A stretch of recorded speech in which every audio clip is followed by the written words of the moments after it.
This is the Ben Lemos Show. Your game, your stories, your show. Welcome to the podcast, the Ben Lemos Show. And today we have a new guest on this podcast. Welcome, Arianna DeThomas. Thank you for having me. And Arianna DeThomas is a sophomore D3 tennis athlete for Rhode Island College. She has numerous accolades, such as winning the LEC championship recently. Congratulations. Thank you. She has also gone 15-0 at primarily number 3 in singles and 4-0 at number 2 in doubles, earning the second team All-Little East, and she was named Rookie of the Week 3 times. Was it 3 times in a row? Yeah, it was like 3 different weeks, but yes, it was 3 times in the season. So yeah, so this past season, you were named the Little East Women's Tennis Player of the Week after going 2-0, number 1 singles, and 2-0 at number 2 doubles over a week. So, and you were also named Player of the Week twice in the season this past year. So yeah, congrats for that. Thank you. But before we jump into your accolades, let me go back to your past and ask you about your time at LaSalle University. With you being, LaSalle Academy. So, tell me about your time in LaSalle Academy. So yeah, I went to LaSalle. I started off as a freshman, not really knowing what I was going to expect going into ladder matches, because with how they ran ladder matches was really different. You had to try out as a freshman, and if you made, they would do a certain amount of people to go on to ladder matches, and if you made ladder matches, that doesn't mean you're necessarily guaranteed a spot on varsity. That just means that you're not going to be on JV. You're not going to be on the freshman team. So I got chosen to be out of 4 girls. That time I had 30 girls trying out. Wow. To go on to ladder matches my freshman year, and I ended up not squeaking by, but having enough wins in ladder matches, playing everybody 30 matches to play on varsity my freshman year. And I played number 2 doubles my freshman year at LaSalle. Wow. But so you've also won several awards for LaSalle. So yeah, those also came out to being 4 rings. Yeah. So each year we won a state championship consecutively. Yeah. Wow. LaSalle right now, they have a 16 and consecutive state championship streak. And while I was on the team, they had 100 almost 140 consecutive match win streak. And we, my sophomore year, I ended up clinching the 100th match. So you have to win 4 out of the 7 matches to win the whole match. Advance. Yeah, to win the whole match. So I didn't know this at the time when I was still playing. We ended up playing Smithfield, and we ended up having 3 points already, and I didn't know. In my number 4 singles match sophomore year, I ended up clinching it, and I didn't find out until Providence Journal reporter came up to me and said, "Oh, you just clinched the match for them. How do you feel that you clinched it for Mr. Martin's 100th LaSalle's 100th straight consecutive win?" Yeah. I didn't even know, and then I heard, I was like, "That's pretty cool." Yeah, I was gonna ask you, how did you feel about that? So yeah. Yeah, no, it was pretty cool. I wasn't expecting it. I was just treating it as a normal match and just hoping that we could win.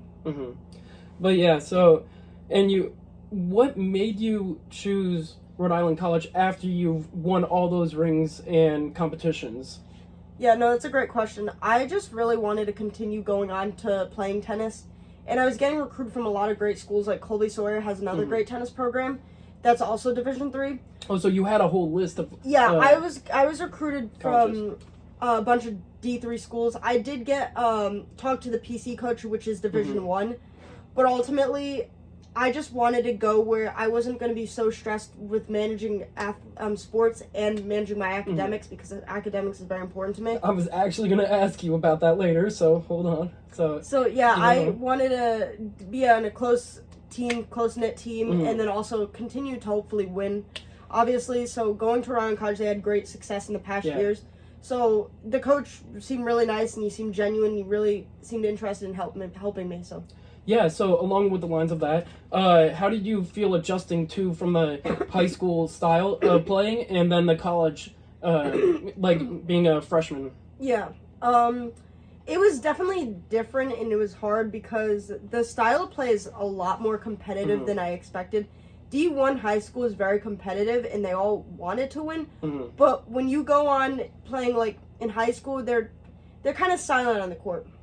Where if you win a championship, yeah, you celebrate as a team. Yeah. Where this year, like, for example, Bridgewater State and UMass Boston are some of our biggest rivals. Mm-hmm. And when we play them, you'll hear everyone on the court, let's go, Rick. Like, you'll scream, like, you'll hear just different players on the court screaming, come on, and doing anything just get them going on a roll. So it was more of an intense It's kind of definitely setting. more intense. The style of play, everyone's a lot tough, like, a lot tougher than high school. Like, in high school, some of the lower level players will be towards the bottom of the roster, which maybe I didn't play, maybe I did. But they also could have different styles of play where if, for example, last year when I played number 3, everyone had good style. Like, there wasn't, like, a drop-off. Like, everyone was really solid. This year, playing number 1, I was not ready. And I was a little nervous, to say the least. So you weren't ready immediately? I was ready, but, like, beginning of the matches, my coach even said, like, this isn't who I'm used to seeing of course, on the court. And so he was like, settle down. It's going to take time to get adjusted to. Because playing number 1, everyone... Coach. Yeah. Everyone is very serious and everyone's like, they have a great style of play. So I wasn't expecting to win and I just had a goal going into this season where I didn't want to lose matches. I knew I was better than my opponent. Yeah, but now with you being a sophomore, you've already been adjusted to it. So you know their plays and so do you know like all the opponents, like what to expect from them? And I don't. Each you. Opponent is different. They each have their own style of play. Yeah, like when you play singles, it's different. Yeah. They, like, for example, my backhand is better than my forehand. Yeah. Like, some of my teammates have a better forehand than their backhand. They may like to go to net. I may like to just say baseline. So, I don't really, a lot of also the players that our number 1 last year played and this year that I played have graduated last year, so I didn't get to play the same players as last year. Oh, so I really didn't get to... With players graduating, Some did, some were the same, so I did get to ask, like, last year, who was our number 1 was a senior, so I did get to reach out to her and be like, what should I do this to help me beat this opponent? It was really helpful. But, honestly, I just wanted to... I do a little scouting on my own. Oh, you do? I go on this website called UTR, which usually tennis players have, and it's like a ranking. So like 1 is like a low UTR considered, like 5 is like considered a high UTR, but like pros like have like 12 or 13 UTRs. So I just look up their names and it gives me their UTR and past match results. Yeah. And I can look up like, oh, if I played this person, how'd they match up against that person I played? And other players are going to be doing the same for you because you're just as good. Yeah, no, we all talk about it on the team. Our teammates were like, oh, did you look at their UTR and like what you can do? We were like, yeah. Yeah, you've made sure your stats have gone up too on that. I don't necessarily check my UTR as much as I did in high school, but I like to see it going up, and if it does, that's great. I just want to help my team win. No, that's really cool, honestly. But, so you're majoring right now in sports management with a minor in coaching. Yeah. So how did you choose that? Yeah, so I've always had, like, growing up, I just played basketball, and I played a little bit of tennis on the side. My main sport was always basketball growing up. I went to basketball games. I went to the PC men's basketball games. We still have season tickets over there. So, honestly, I just have always loved sports and been around sports, so I knew growing, like, even during high school, I wanted to do something with sports. And when I found out that Rick had a sports management major and it was actually new to Rick, I was like, nah, it's perfect for me. I want to continue it. And with the minor in coaching, I've started recently coaching younger kids. That's and cool. I love little kids. I love coaching little kids and just trying to help other people gain the love for the sport that I do. You got to teach them what you know. Exactly. Help people. And I really enjoy it. And I just picked up this minor a little while, like the end of this, a few weeks ago, actually. And you saw that as an option. So is it actually under their directory as like a minor? So like, yeah, that's cool. So I remembered looking it up last year before coming to Rick, actually, seeing that I could do it. And then I completely just kind of like forgot about it. And then one of our seniors last year said, hey, like, I know you love tennis so much, you could just do a minor in coaching, like, maybe it would be something you'd be interested in, you should look into it. So I did look into it this past year, and I kind of held off and was like, we'll see how it goes. And honestly, it just seemed good at the time because there wasn't a lot of extra classes too, so I was like, we'll give it a try. So are you going to be trying to do the coaching and then the management once you're done with college, or Yeah, are you gonna... that's the plan, to do it both at the same time. If not, just do one at a time, and we'll see how it goes. So if you don't mind me asking, like, what do you plan on, like, doing, like, with that? Like, are you going to be doing, like, a job, or what kind of job are you looking for? So luckily, Rick has a lot of internships that we can do. So I ended up working in the Rick athletic department for a while, with one of the who helps the students academically as well, and just seeing what their day-to-day was like, and it was really helpful. But, like, honestly, it helped me grow knowledge about other departments as well in the athletic department, like what they have to do each day. And an athletic director doesn't seem like, it seems very interesting to me, and I just love working with I would just probably love working with athletes and continuing my love with sports. So right now, maybe really cool. being an athletic director in a college, obviously starting off lower, like in Division III or even high school athletic director, but then maybe working my way up is what I would hope, and then coaching on the side, That's really cool that you can be a coach on the side, and you've already have some kind of, like, even if I can't, like, even if I can't hold off on the athletic director and go to a coach, that would be super fun. So what do you... I already asked you that in the coaching, but now we're going to be switching it to the keep or delete. So I previously have done this in my last podcast, where I've asked the player some questions on if they would keep like a certain song or a certain anything, and it's just a little quiz. So if you don't mind, would you be interested? Yeah, of course. So firstly, would you, and I've found out that you're into the NBA. Yeah, I love watching the NBA. I'm a big Warriors fan. Yeah. And just, like I said, being a big basketball fan growing up, I've always, like, kind of gone along with the game and seeing other players go into the NBA, and so I followed NBA, and eventually I became a Golden State fan because I remember, like, seeing some highlights of Steph Curry when I was younger. And so I just kind of followed Steph Curry at the time, not even really Golden State. And then eventually I got more into watching Steph Curry, and then kind of followed his team more. So now I've just been a Golden State fan my whole life. So along with that, Jimmy Butler or Kevin Durant? If you had to pick. Kevin Durant. Kevin Durant. Yeah. Even though he's a snake. Yeah, but I mean, I don't really... And Jimmy Butler's on your team. I know. I love Jimmy Butler's style of play, but right now, currently, Kevin Durant is just balling. He's one of the all-time greats. Like, you have to. All right, so the next one. Devin Booker or Jason Tatum? Currently, Tatum's not playing, so I'm going to have to go Booker. But if all-time, all-time, Tatum. Okay. Yeah. So, SGA or Luka? Ooh,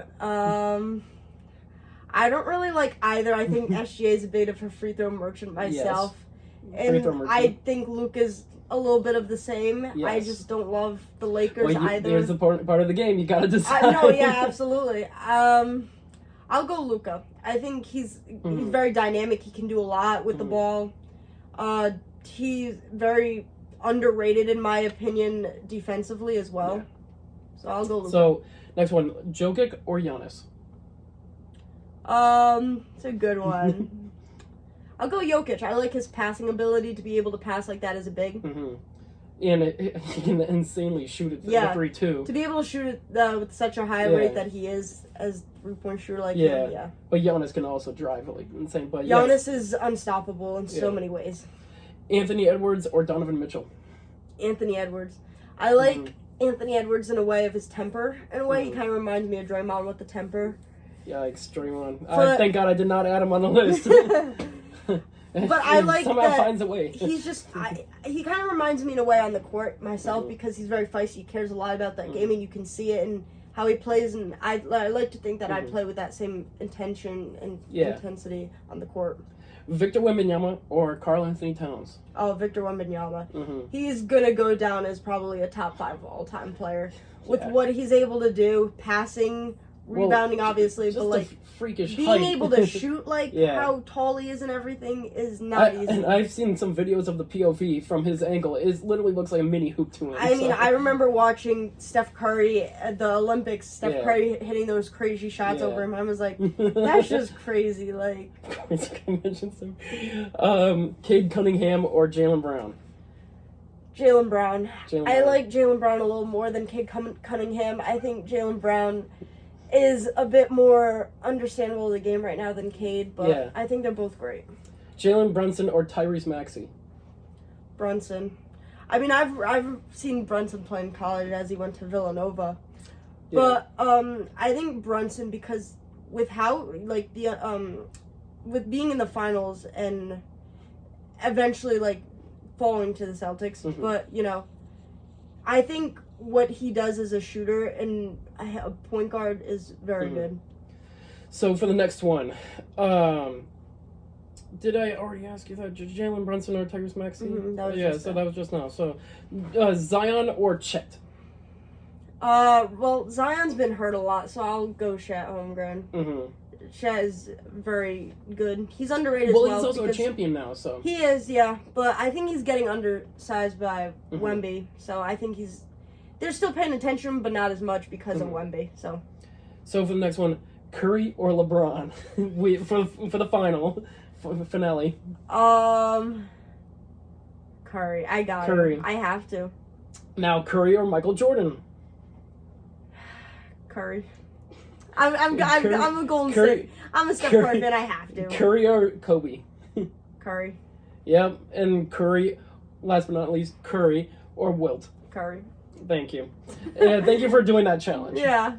But now for the rest of the questions that I have for you, can you give me a day in the life of your college day? Just anything. Like Yeah. what would you normally do? It's very hectic. I wake up bright and early, like 6:37 for class for 8 a.m. classes. And this is during season. Yeah, this is during season. Mhm. Because our coach typically wants us to try and schedule classes before 3. Mhm. So we primarily have to do them all in the morning. So I just want to have a little time for myself in the afternoon before I go on the courts. So I do like 8 a.m. classes, 10 a.m. classes. Like those are probably ideal for me, even though I'm not very much of a morning person. Once I got done with classes, I'll probably go to lunch around a certain time, but not too close to practice or a match so I don't get sick on the court. So yeah, you evenly spread it out. Yeah. So you If I have time, I'll do a little homework as well, and then do some more at night. But then eventually, like around 4, if we don't have a match, it's time for practice. And then if we do have matches, then time to go either to the courts at Rick or eventually, obviously traveling is difficult. And if we have to bring work on the bus, we bring work on the bus. Yeah, so Come back late at night. It's a lot, but it's very fun. I enjoy every second. that's cool. But anyways, hardest class so far that you have? Probably in my math class. Your math class? Yeah, I'm not a big math class Actually, fan. surprisingly, that was the last podcast that I did. His answer was the same. Math just seems to not be a favorite in Yeah. any students. I don't life. think math is a Yeah. favorite of anyone's. Yeah, It's just I unless don't, they're like business students. Yeah. If they're smart. I mean, I'm yeah. in the business department, but like Yeah, I you still are, but, don't. yeah. I have to do it, Sports but like management, I don't yeah. love the math part of it. But I mean, it was doable, and I eventually was able to pass. And I mean, you gotta get over that stuff. You have to. Yeah. that's you why I have to tried do to what take you in my wanna do. freshman year Yeah. because I didn't want to take as many math classes later on. Oh yeah, so you might as well get it over with now. So then Exactly. later on, that's like me with what I'm doing right now. Like for the next semester that I'm gonna be doing with those classes, all of those classes are just easy. Yeah. Like they're not You want to be challenging able at to all. relax later Yeah. in years.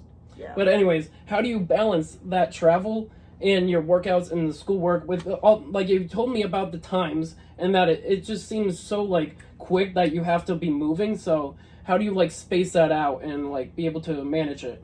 In my opinion, I feel like I've always been pretty organized as a person, Mhm. so it kind of came naturally, but I definitely reached out to teammates and asked them how they managed it. Mhm. And we have a lot of support being an athlete at Rick. Whereas a freshman, you have to go to study hall and get work done, and you're required to do so many hours each week, and eventually a whole semester you're supposed to do so many hours. Not as a sophomore anymore, and it's only one semester per as a freshman. So it was very helpful then. But then, so it got easier now. And I just think once I got done with classes, I knew, like, oh, I have practice at this time. like I need to have this, and this done. I set Yeah. goals for myself, and I think that really helps me. Oh, that's actually cool that you have to set goals for yourself, and so you pace yourself, like, Yeah. in knowing, like, an order, and, Yeah. like, being able to place everything where you want. Yeah, so, but for the next question, it's kind of funny. Dorm stories. Do you have any? Coming back late, for example, like this year we came back from Vermont like 11, 12 o'clock. Mm-hmm. I remember that just coming into my dorm and just hearing so much noise, and it was like on a Friday night, Yeah. so we had practice the next morning, so I had to just go right to sleep. But when I immediately came in, they were like, "Come out, we're gonna go to a party." I'm like, "Sorry, I Yes. can't. I got practice tomorrow." That's the sacrifice with being an athlete. I love it. I love being an Yeah. athlete, and I wouldn't change it for the world. Yeah. Have you gone to any of the parties that they asked you to, or did No. you just spaced apart them? Yeah, Yeah. I've had to turn down. Yeah, I respect it. But, so what's the funniest or weirdest thing that happened to you during a tennis match? So it didn't necessarily happen to me, but last year we were playing Salve Regina, Mm-hmm. and it was after, so doubles goes on first and then singles goes on. So it was during our singles match where our number one was playing her opponent, and the coach or the opponent she was playing called out saying our number one was cheating. Mm-hmm. And then she said no, and then the coach, the number one from Salve, her father ended up chiming in and saying yeah, and then brought it to the Salve coach, and they almost had a fist fight. And then our coach had to go over, and then the Salve coach went over. They kind of had like an argument, not necessarily, and then our number one's father and then their number one's father kind of went into it. Yeah. Our number one's father almost got thrown out. The other Salve's father almost got thrown out as well. It was very intense, and we had to. I was in the middle of the point when it happened, and we had to stop the match because we were like confused what was happening because there was so much yelling going on. I was on like this court and I could hear it from over there. Yeah. And I was just like, what was going? We just looked at each other. Was like, do you know what's going on? And Yeah. then eventually after the match, we were like, we found out So what was they going explained on. to you Yeah. what was going on. So was it resolved between like each other? So what was the game like? The game wasn't canceled. No, the game It just, wasn't canceled. It was stopped Just for stopped. a second. Yeah. And then we had to calm the parents down, separate them. Mhm. Separate the parents. Yeah, because the parents were like, so like one So parent the parents was over and the here, one coaches parent was all over here. equally were We on had to you? have a parent go like start taking a walk just to like Yeah, of calm course. down. So we ended up doing that. Mhm. And then eventually it just kind of like resolved on its own little by it was little. okay. That's So what I remember. they didn't have to like. Well, when they started to blow the whistle to resume the game, or however they resumed the game in tennis. I don't personally Yeah, watch. they just say like play they on. play on. Yeah. Okay, so everybody just like kind of hushed down and. It was so. I remember they- when it was happening, we stopped, and then I kind of looked around before I looked over to what was happening. Everyone else had already stopped, and they were kind of trying to figure out what's happening, because I was trying to figure out what. So there was a lot going on. Did they still think that they cheated or? We To didn't this play day, you them. don't know? We didn't play them this year because of that reason, and we don't have a very good history with that coach. Yeah. So we don't really. So know. they just Like, called quits. We think he did in our obviously our opinion, our girl, we know she didn't cheat. She's of not course. a cheater. She's not known for that. We think it was just because she was losing the number one player from South. It was losing to our number one, so we think So they that's got why salty? she. Yeah. Yeah. But now we're gonna do another thing. It's a little rapid fire questions, and you don't have to like do a whole comment on it. You Okay. can just say as is. So your favorite tennis warm up song? I'd probably say Eye of the Tiger. Eye of the Tiger. Cool. Go to pre match meal or snack. I always like to have something not too healthy, but not unhealthy because Not too healthy. So you would junkie a little. I like to have a little cheap meal. Yeah. But like when I know like during season I can't. Of course. So I like to at our dining center we have like a rice bowl station where we can make our own rice Oh, bowl like that's Chipotle. cool. So I Yeah. always get that before a match and I really enjoy. Oh no, that's not a junkie at all. That's No, like yeah, a I meal, know, yeah. but like yeah. Yeah. So, next one. So, if you weren't playing tennis, what else would you be doing? Probably playing basketball. Basketball. Yeah. And I love basketball. for Rick or for just in general? Probably just in general. I don't know if I'd probably be good enough just because I stopped basketball like before high school. Do they do it, Rick, like an intramural thing? Because at Sacred Heart they do. So I probably would probably try and do that. Even I like playing flag football. I really liked playing in gym. Cool. In high school. So I'd probably try and get to play flag football as a like intramural thing as well. At Sacred Heart, I believe they had a flag football and like a frisbee football kind of thing. So that was. So maybe, like, along the line, like... Yeah. Anyways. So, best match that you have played so far and why? Best match that I've won would probably be last year when we played our rival UMass Boston in the regular season to clinch. We didn't end up winning this match. But, I ended up winning my match. I was down 1-4 in the first set. And I came back and brought it to a tiebreaker and ended up winning the tiebreaker. And then in the second set, I ended up losing 3-6. I was playing good. She just upped her game a little bit. And then we had to go to a 10-point tiebreaker. This game was actually at night, this match. We played at 7 o'clock at night inside. So it was called the Weymouth Club. It was like a bubble. It was like the NBA bubble kind of. That's crazy. What? Yeah, so it was like 9 o'clock at this time. We went to a third set super tiebreak to first to 10.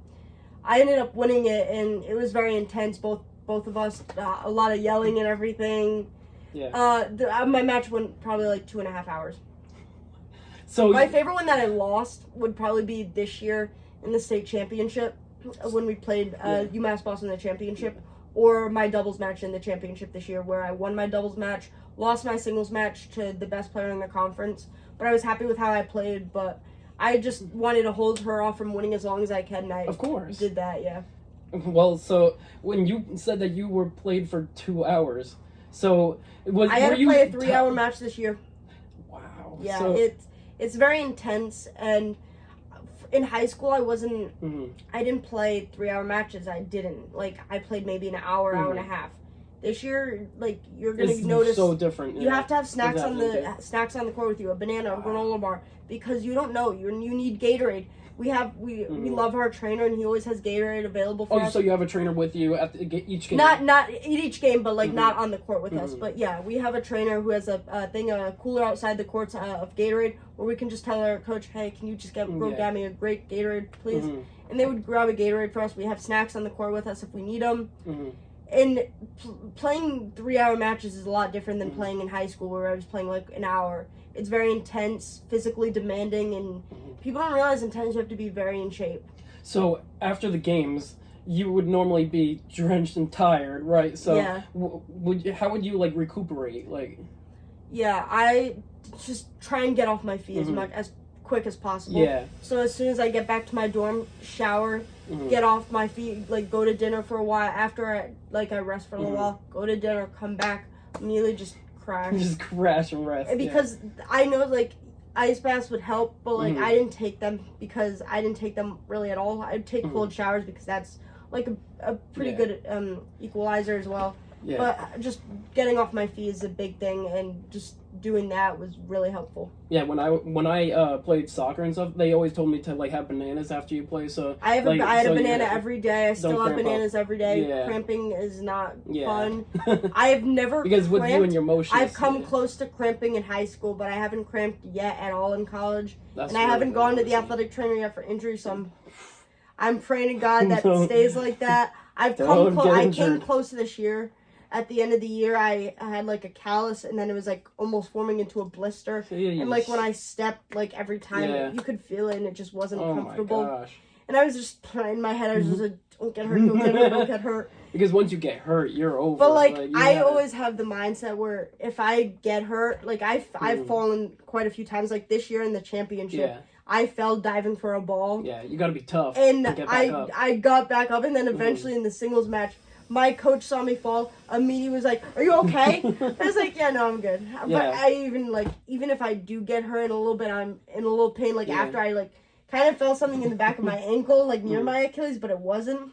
I was kind of sore, so I was I'm not gonna say anything because I don't want my coach to think I'm hurt, and I'm never gonna say anything unless I absolutely have to. No, you just gotta be tough and go through that pain. Yeah, I gotta deal with that. But so now, what is who is the funniest teammate that you have? Probably my doubles partner. Yeah. We know each other very well, and we didn't play with each other last year, but it helps because being with each other every day, she knows my game style well. But the reason why I'd say she's probably the funniest is because she knows how to crack a joke when like we're like struggling a little bit just to get us back on track. Last but not least, who do you model yourself after as a player, mentally or physically? I'd probably say like I love Serena Williams, and unfortunately now that she's retired, I can't watch her, but I can watch her. Well, she's still an inspiration. Yeah, I'd also say Arianna Sabalenka is one of the best women's tennis players right now. She has like a tiger on the shoulder blade, which is Eye of the Tiger Eye of the Tiger, and I think she's very like focused and like always like I think when I talk to like my coaches and my teammates, they always think, like my parents, they always think I'm very good mentally and focused on the court, where I don't get frustrated quickly. Like if I lose a point, I don't get throttled and thrown off my game. So I think she has a good mental headspace as well. And she hits a lot harder than me, obviously, because she's a pro. Of course. But like her game style, I can see a little bit of similarities, but I definitely think her mental headspace of staying calm and mine are like really good. Yeah. So I like to say Arianna Sabalenka. Yeah, and for me, I couldn't tell and I love to play basketball, so I wouldn't know who I would base my game off of, but everybody told me Shaq, and I've said before in the other podcast, and then he was like, Shaq? What about Shaq and is with you? And I'm like, oh, I can't shoot. So, anyway, but yeah, so thank you for your time here on this podcast. If there's anything else you want to say, you can shout out, but thank you for being here. Of course. And, do you have any, like, what's your next thing for you for this season? Like, for the next season? Yeah, we're going to be playing the NCAA tournament in May, actually, since now that we won our conference tournament, we get an auto bid to the NCAAs. They have the NCAA tournament held in May for tennis, so it'll be in May, so we'll start practicing again in March, and then eventually playing in the NCAA tournament. All right. And I believe that is it. For the next episode that you guys will be watching, I don't have a plan yet, but I will let you guys know before. But thank you guys so much for watching. Thank you, Ari, for being here. Of course. Thank you for having me. And I will see you later.